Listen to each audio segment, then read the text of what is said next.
Dans cette vidéo, nous allons vous montrer à quel point il est facile de signer un document avec EasySign. En tant que signataire, vous recevrez une demande de signature par courriel. Le courriel affichera le nom et le courriel de l'expéditeur, le nom du dossier et la date limite de signature. Cliquez sur le bouton « Consulter » et « ou signer » dans le courriel pour commencer le processus. Avant d'accéder à la page de signature, vous devrez d'abord accepter les conditions d'utilisation. Cela inclura les conditions relatives à la signature électronique ainsi que les conditions d'utilisation de EasySign. Elles devront être lues et acceptées avant de poursuivre. Vous serez ensuite dirigé vers les documents qui nécessiteront votre signature. Le menu situé à gauche de l'écran vous indiquera le nombre de documents dans le dossier qui requerront votre signature ainsi que les étapes de chacun des documents dans le dossier. Dans cet exemple, il y aura 3 documents dans le dossier qui nécessiteront votre signature.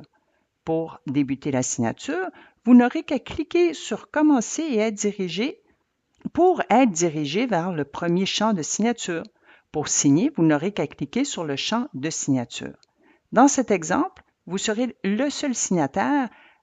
Alors, une fois les signatures apposées sur le document, celui-ci sera complété et vous serez automatiquement invité à vous diriger vers les prochains documents signés dans le dossier. Dans le deuxième document, vous n'aurez pas que des champs de signature à compléter. Vous devrez aussi remplir un formulaire avec des informations. Pour procéder, vous n'aurez qu'à cliquer sur le bouton « Remplir » et naviguer à travers tous les champs qui devront être remplis. Une fois les champs de formulaire complétés, vous serez invité à traiter le formulaire. Après cette étape, vous ne pourrez plus modifier les informations dans les champs de formulaire. Pour poursuivre, vous devrez cliquer sur « Continuer » afin d'apposer votre signature, puis vous serez ensuite dirigé vers les champs de signature.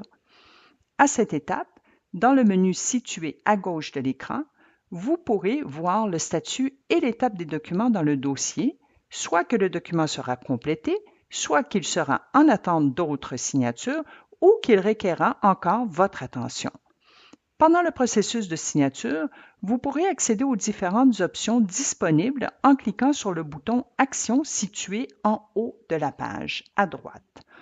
Parmi les options offertes, on retrouvera télécharger le document original pour télécharger le document original sans signature sur votre appareil, réassigner le signataire pour déléguer la demande de signature à une autre personne si l'expéditeur vous y autorise, modifier la signature pour modifier l'apparence de votre signature si l'expéditeur vous y autorise, et finalement refuser d'effectuer les actions de ce document pour rejeter la demande de signature si vous ne souhaitez pas signer le document. Alors voilà comment signer un document avec EasySign.